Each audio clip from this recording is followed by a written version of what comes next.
Hidup itu nggak real, jangan terlalu serius. Ini bukan sesuatu yang akan membuat kamu kayak termotivasi dengan omong kosong, enggak ya. Tapi ini sesuai sains. Jadi di sini kayak aku menyemangati kamu, kayak aku menyemangati diriku sendiri bahwa dunia itu nggak real. Itu bukan kayak ya kata-kata omong kosong gitu, enggak. Tapi kita bisa ngelihat dari sudut pandang sains. Karena di sini aku juga suka ya belajar sains gitu. Kenapa aku bilang begitu?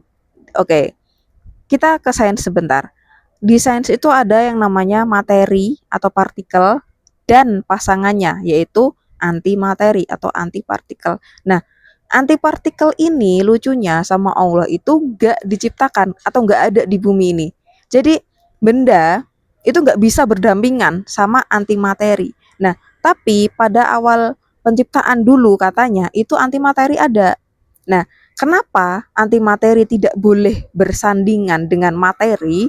Ya, kita tidak boleh bersandingan dengan antimateri ini, padahal itu dulu berpasangan katanya ya. Itu karena ketika bertemu, itu mereka akan saling memusnahkan. Jadi namanya tuh kayak anihilasi kalau nggak salah. Nah, dalam proses itu memusnahkannya tuh bukan kayak kamu kena bom terus kamu tercabik-cabik, nggak kayak gitu. Tapi antimateri ketika bertemu dengan materi, kayak kita ini bertemu dengan antimateri, itu kita akan jadi sinar. Nggak remuk, nggak apa, itu kita malah kayak pecah jadi sinar, jadi foton. Ya sebutlah kita tiba-tiba jadi sinar matahari gitu. Itu. Jadi sinar murni, jadi energi murni.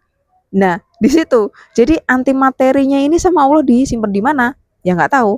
Tapi antimateri itu terdeteksi dan antimateri juga bisa dibuat ya oleh ilmuwan di CERN itu di laboratorium, tapi nggak nyampe 1 gram juga.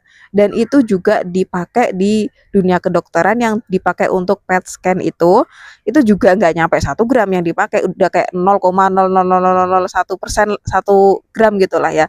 Nah itu untuk apa? Ketika disuntikan ke dalam tubuh dan itu akhirnya tubuhnya kayak bersinar, jadi kayak sinar gamma, itulah yang akhirnya ditangkap sama mesin, yang akhirnya jadilah gambar ronsen itu gitu. Jadi zat yang disuntikan di pasien itu menyerupai zat antimateri itu, yang akhirnya membuat tubuhnya kayak bersinar, yang akhirnya ya kayak ini jadi radiasi kan dia, terus akhirnya ketangkep gambar yang di scan itu gitu. Nah, balik lagi, kenapa aku sebut nggak real?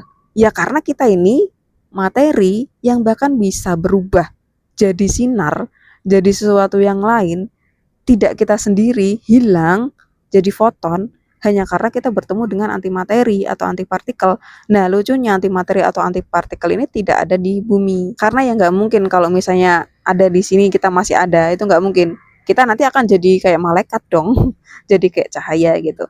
Nah, mungkin aja malaikat itu adalah sekumpulan antimateri, ya wallahu alam, nggak tahu. Tapi yang jelas di sini, ketika aku bilang bahwa kita itu nggak real adalah kita ini adalah sebentuk materi yang memang diadakan oleh Allah, yang kita itu hidup di bumi, yang seolah-olah kita itu bermain game, yang dengan setitik anti materi aja itu mungkin kita udah hilang, udah jadi sinar, udah nggak kayak gini lagi gitu. Nah, ketika anti materi itu disembunyikan oleh Allah entah di mana gitu ya, oleh Sang Pencipta entah di mana, nah tinggallah kita materi di sini yang seolah-olah kita nyata, seolah-olah kita ini bergerak, seolah-olah kita adalah tubuh ini, seolah-olah kita adalah seorang pemain yang bisa merasakan ABCD gitu. Nah, disitulah kita belajar bahwa kita ini sebenarnya adalah seorang penyaksi atau seorang yang menyaksikan segala sesuatu keajaiban Allah di muka bumi ini dengan tubuh ini gitu. Jadi sebenarnya kayak ya udah nggak usah baper, hiduplah sebaik-baiknya, hiduplah sebermanfaat mungkin kan gitu. Kayak ya udah nggak usah baperin diri sendiri deh gitu baratnya. Tapi ya emang sulit. Kenapa? Karena kita dari kecil sudah terjebak dengan apa yang namanya materi. Kan kita nggak yang lahir terus jadi cahaya, kan enggak. Itulah yang membuat kita merasa seolah-olah semuanya itu nyata, semuanya itu serius. Coba pelan-pelan mikirnya, damai dulu, tenang dulu, bahwa ya ini tuh kayak sekumpulan materi aja gitu loh, nggak usah dimasukkan ke hati gitu. Coba ya, kita latihan, kita bangun setiap pagi, kita berpikir bahwa segala sesuatu di dunia ini tuh nggak real, kira-kira apa yang terjadi? Nggak real, dan semuanya itu ada di bawah kuasa Allah ya, semuanya ada di bawah kuasa Sang Pencipta. Kalau misalnya pikiranmu menolak untuk itu lagi, coba ditarik lagi, ngomongin soal materi dan anti materi gitu. Bayangkan ya, bayangkan di lemari kamu itu ada zat anti materi itu. Bayangkan aja. Terus kamu kayak nyentuh anti materi itu. Hilang loh. Kamu hilang. Nggak tahu kemana gitu. Kesadaran kamu juga nggak tahu kemana. Mungkin kesadaranmu masih, tapi kamu menjadi manusia cahaya mungkin, kayak Harry Potter pakai jubahnya yang nggak kelihatan itu, ya kan? Jadi semua hal yang kita hadapi sekarang, mari kita hadapi dengan biasa aja ya. Walaupun mungkin butuh waktu untuk biasa aja ya, dilatih pelan-pelan ya.